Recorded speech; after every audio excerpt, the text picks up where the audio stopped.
நேயர்களே, என் மீது Kovai police commissioner அலுவலகத்தில் சில வக்கீல்கள் புகார் கொடுத்திருக்கிறார்கள்.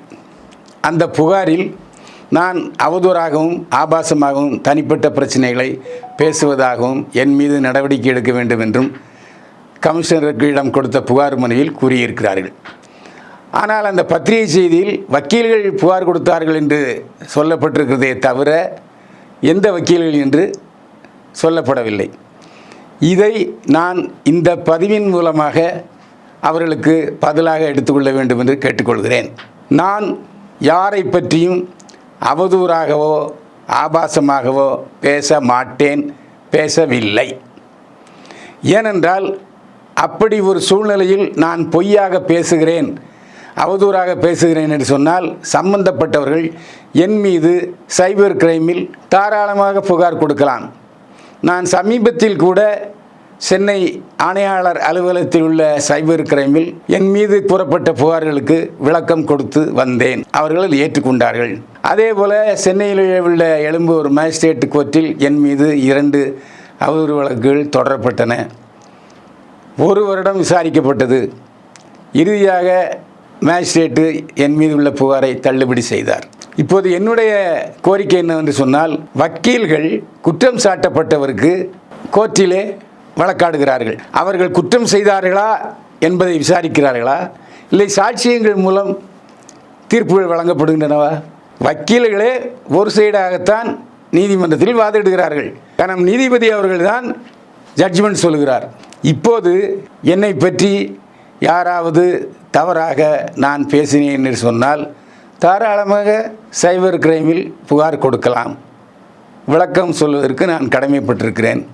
இப்படி பொத்தாம் பொதுவாக என் மீது சில வக்கீல்கள் போலீஸ் கமிஷனர் அலுவலகத்தில் புகார் கொடுத்திருப்பது என்னுடைய கவனத்துக்கு வந்தது.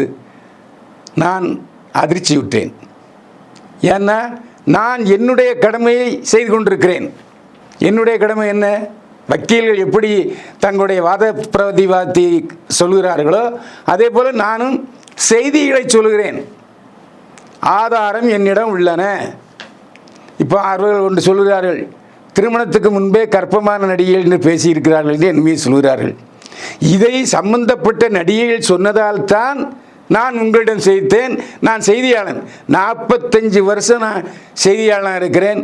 தினத்தந்தி அதிபர், நிறுவனர், முன்னாள் சபாநாயகர் தமிழர் தந்தை சீபா ஆதித்தனாரிடம் நான் கற்றவன். எப்படி செய்திகளை வெளியிட வேண்டும் என்பதை எனக்கு தெரியும். சட்டமும் குறைந்தபட்ச சட்டம் எனக்கு தெரியும். தினத்தந்தி, மாலை முரசு, நாத்திகம், சமநீதி, தென்னகம், அண்ணா, நீதியின் குரல், மன்ற முரசு, அதுக்கப்புறம் லேட்டஸ்டாக நமது, எம்ஜிஆர் ஆகிய நாளேடுகளில் நான் சினிமா பத்திரிகையாளனாக பணியாற்றி இருக்கிறேன். 50 வருஷம் தொடர்ந்து சினிமா பத்திரிகையாளனாகவும் இருந்திருக்கிறேன். எனக்கு வாய்ப்பு திறந்ததின் பேரில் நான் சினிமா நடிகனாகவும் இருந்திருக்கிறேன். அதே சமயத்திலே படப்பிடிப்பு சமயத்திலே நடந்த செய்திகளை, தகவல்களை நான் சொல்வதே இல்லை. படம் வெளிவந்த பிறகு பல ஆண்டுகள் கழித்து சில உண்மைகளை சொல்லியிருக்கிறேன். ஆனால் அதே நேரத்தில் என்னுடைய பதிவுகளை, விமர்சனங்களை பாராட்டி இளைய திலகம் பிரபு பேசியிருக்கிறார். அடிக்கடி நடிகர் சங்க தலைவர் ராதாரவி பேசுகிறார். தேவதர்ஷன் என்னை பாராட்டி பேசியிருக்கிறார். நிறைய பேர் என்னை பாராட்டி பேசி கொண்டிருக்கிறார்கள். ஆனால் ஒரு சில விஷமிகள் என் மீது அவதூறு பரப்புகிறார்கள். பொறாமை, பொச்சரிப்பு. இப்போது சில நாளிதழ்களில் என்னுடைய செய்திகள் வந்திருக்கின்றன, என் மீது புகார் என்று. அந்த நாளிதழ்களுடைய விற்பனையை நான் பாய்த்திருக்கிறேன். ஏனென்றால் நான் முதலிலேயே செய்தி சொல்லிவிடுகிறேன். அந்த பத்திரிகைகளுக்கு என் மீது கோபம், அவ்வளவுதான். இது தொழில் போட்டி. இதுதான் என் மீது பொச்சரிப்பு காரணமாகத்தான் அந்த வக்கீல்கள் சொல்லியிருக்கிறார்களே தவிர சம்பந்தப்பட்டவர்கள் ஏதாவது சொல்லியிருக்கிறார்களா? சொல்லுங்க. சம்பந்தப்பட்டவர்கள் சொல்ல முடியாது. ஏன்னா அவர் உண்மையை தான் சொல்கிறாருன்னு அவங்களுக்கே தெரியும். அமலா பால் திருமணத்துக்கு முன்னால் கர்ப்பமாகி வந்தார், அவர் தான் சொன்னேன். சத்ருன் சின்ஹா மகள் சோனாட்சி சின்ஹா ரஜினியோட ஜோடியாக நடித்தவர், அவர் திருமணத்துக்கு முன்னால் நான் கருவுற்றிருந்தேன் என்று சொன்னார். அதைத்தான் நான் சொன்னேன். நடிகைகள் சொல்வதையும் நடிகர்கள் சொல்வதையும் தான் நான் சொல்கிறேனே தவிர அவதூறு என் வாயிலிருந்து வந்ததே கிடையாது. இதுதான் உண்மை. இதன் மூலம் புகார் அளித்தவர்களுக்கும் மாண்புமிகு கோவை கமிஷனர் ஐயா அவர்களுக்கும் தெரிவித்துக் கொள்கிறேன். ஏன்னா இங்கே நான் ஸ்டாஃபாக இருக்கேன். அதேமாதிரி நான் பத்திரிகையாளன் என்று எடுத்துக்கொண்டால் நெற்றிக்கண் வார இதழிலே நான் தொடர்ந்து சினிமா எழுதி கொண்டிருக்கிறேன். எப்படி என்ன அவதூறுனா வச்சுக்கிட்டு இருப்பாங்க? என் மேலே கேஸ் வந்துருக்குங்களா சொல்லுங்கள். எனவே சமீபத்திலே வந்த ஒரு நீதிமன்ற உத்தரவை நான் இங்கே சொல்ல கடமைப்பட்டிருக்கிறேன்.